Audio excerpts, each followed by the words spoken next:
You want. So we are electric human-powered vehicle team, and we designed, or the goal of the design was essentially to make a vehicle or tripod that is energy efficient, personalized, and electrically assisted, so that we can essentially provide some solutions to energy reduction and transportation around the world. So Ralph is going to talk about specifically the requirements and specifications of the competition. So here are some of the major requirements and specifications for as per ASME. Some requirements are important for safety inspections, such as the electrical kill switch for the electrical system, and for the deflections of the rollover protection system. We can see that some specific numbers of 3.8 centimeters and 5.1 centimeters for the different load cases are really important to analyze.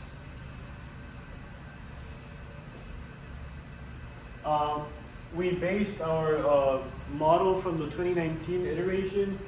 We just kept basically the frame, and we made some changes to it.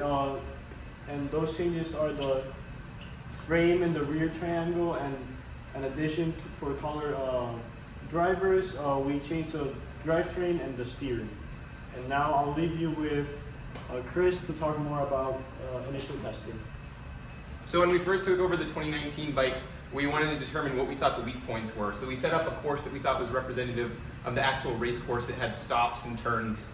And we did a couple laps around that to kind of set a baseline.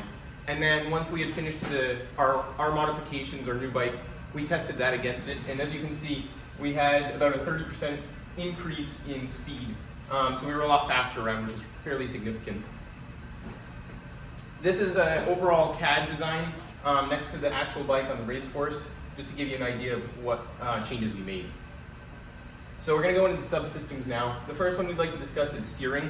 So this was one of the big weak points we thought. The steering handles you couldn't brace against to try to generate more power. And there was also Ackerman steering, but we thought that it wasn't as ironed out as it could be. We also wanted some better stability. So for the Ackerman steering, we created a quick, just wireframe model mechanism in NX. And as you can see here, all three lines converge at the same point, meaning that when you turn, there's no slippage of any of the wheels, and it's the most efficient way to turn. To manufacture this, we used sheet metal and welded it. And for safety considerations, we ground all the corners and made sure to put grips on the handles so that it's comfortable for the rider. As Chris was mentioning, for the stiff handles, we made sure this was really stiff, and we added some gussets inside so we could brace when we were pedaling and generate some power. Additionally, we wanted to make sure that the Ackerman steering was also safe and it didn't slip too much. So that's why we created this model. And I'll leave you now with Dan. So this year we completely redesigned the steering knuckle mechanism. The goal for this design, apart from just holding up the bike and allowing for steering rotation, we wanted to incorporate adjustability in our design so that we could iron out the handling once we tested the bike, as that's not something that you can simulate on the computer. So we did this by including some off-the-shelf angle adjustable mountain bike headsets, as you can see here on our steering knuckle, and it worked great. When we tested the bike, initially we found that the bike was unstable and kind of darted across the road with minimal steering inputs. And so we wanted to make it a little bit more stable and a little bit smoother steering. So we took it back in the shop, added 2 degrees of caster, and added some leverage to the steering. And that dramatically changed the handling of the bike, which means that our design incorporating the adjustability was a huge success. And for the future, we may want to add more adjustability, maybe start with a little bit more caster, but overall the design worked great and accomplished what it was supposed to do. So moving from the steering to the drivetrain, the goal of the drivetrain was essentially an efficient energy or power transmission from the front of the pedals to the rear back system. So the current design essentially was trying to resolve some few of the problems that the 2019 team experienced, which was essentially chain falling off, a bit complicated system in terms of the pulley assembly, and also some of the misalignments that were increasing the friction inside in the chain path. So what we came up with essentially two subsystems which are essentially controlling the path of the chain from top to bottom and bottom to top. Mid-pad brackets are designed with the ideal gear mounted in between, so that the top side of the chain, which is under high tension, is sustained, and the bottom side of the chain essentially under a lower tension load. So in order to make sure that the chain is not flapping around or falling off, we incorporated the tension that's essentially keeping that under tension on slip. Some of the challenges was essentially chain interference between the chain and the frame, and also the length of the chain was a bit of an issue. So for the future, maybe possible other designs could be considering separating the chain into a few other compartments, and also maybe rerouting it in some different way to make it more efficient. So Sam is now going to talk about more details into our current design. So yeah, to expand upon what Nicola was saying, in this mid-path bracket, we had replaced what used to be some plastic sprocket gears in the old design, and due to their plastic gears shearing through and the chain seizing up on them, that was the reason why we had decided to go for a compact design and with a metal gear instead, so that there would be less need for replacement during competition. And in terms of this dropout bracket, we instituted an off-the-shelf derailleur in order to increase tension along the lower half of the chain. We also took in consideration the placement of the crankshaft and the cassette at the back and front of the vehicle in order to make sure there was proper alignment between the two. As you can see in this photo, due to the offset between the actual bracket placement and the derailleur, it allowed for better alignment even though the brackets weren't vertically attached. In regards to the fairing, we did take aerodynamic analysis into consideration because the previous design did have a fairing, and we wanted to see whether or not that fairing would actually help or slow us down a bit. In order to do this, we used NX's flow solver and estimated us at a top speed of 40 kilometers per hour. And from this, we were able to determine that the fairing alone created a higher drag force and a higher power needed in order to move the vehicle at that speed. And this doesn't even take into consideration other reasons such as the weight of the fairing itself slowing us down, as well as creating a higher difficulty of entry and exit into the vehicle. So those were our reasons for not using the fairing. Using the 2019 frame for our current design, we needed to reverse engineer the frame using a ferro arm and perform analysis on it to confirm that it would be structurally sound and safe and meet the requirements of the rules.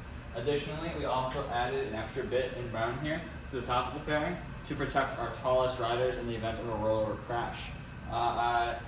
Using a one-dimensional beam model in NX, we found that the frame was very stiff and very strong, and this theory is proven when Sam rolled over and it saved it. So this year was the first year where they incorporated an E part into the competition. So we electrified our vehicle with a 48-volt battery that was powering a 500-watt motor.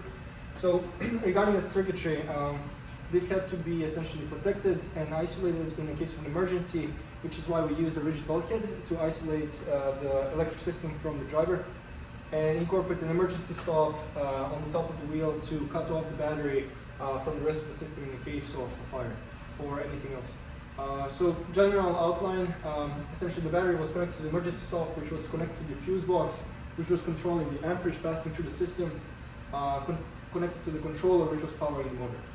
And now we're going to go into the competition results. So let's review how we did the competition. To overview the course, we started around here, and first you have to pass through the pit lanes. This is kind of a sloped area, so you're going down a slope. And here there is the parcel pickup. We had to do that 5 times throughout the course of the race, and we completed that within our first 2 drivers. Then you have to go through the rumble strips. This is a set of 2x4s over a small area. and then you have to do a quick turn where one of the proctors of the race, they have to tell you as you approach left or right. After that, we're going up the slope of the hill, and you have to go through this long course. As you can see, there's like a curved pathway where you have to go through a different set of cones. There's a speed bump, and that's kind of the overview of the race. It's about a 2-kilometer long cycle. And before the actual race, we had to address some safety concerns when we were registering our vehicle. We had some sharp corners along the emergency stop mount that we had to cover up with a leftover tire. And yeah, I think that's about it. In terms of the results of our competition, we were able to get off to a quick start thanks to Dan. And we had the largest lead in the competition of 2 laps, as well as the fastest lap time at a minute and around 1 minute and 40 seconds. There were some challenges as we went through the competition. We had a flat tire, and then another flat tire the next lap over. We were able to go through that pretty quickly though. We replaced the tires and found the problems.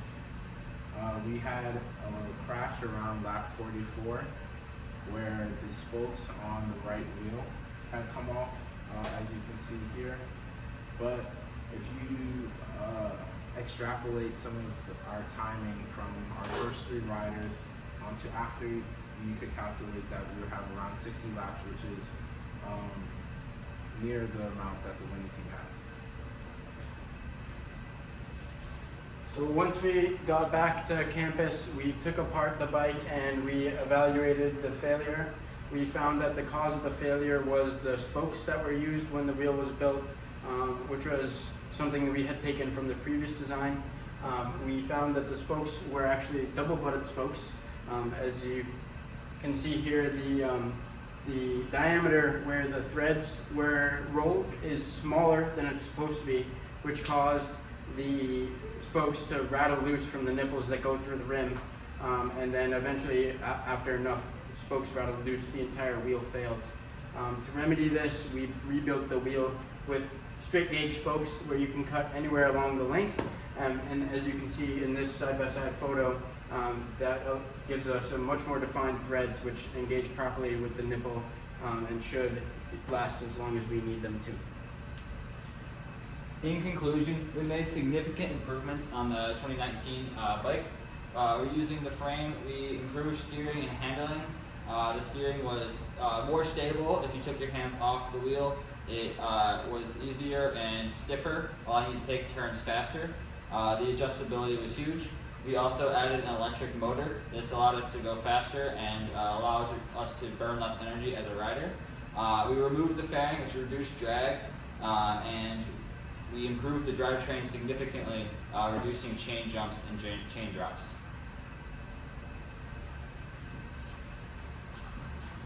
We would like to thank Professor Muir, first of all, for everything that he's done for us, as well as Bill Mildenberger for his time in Taylor Shop, and Mike Pomerantz, Help Welding. We'd also like to thank a few other people.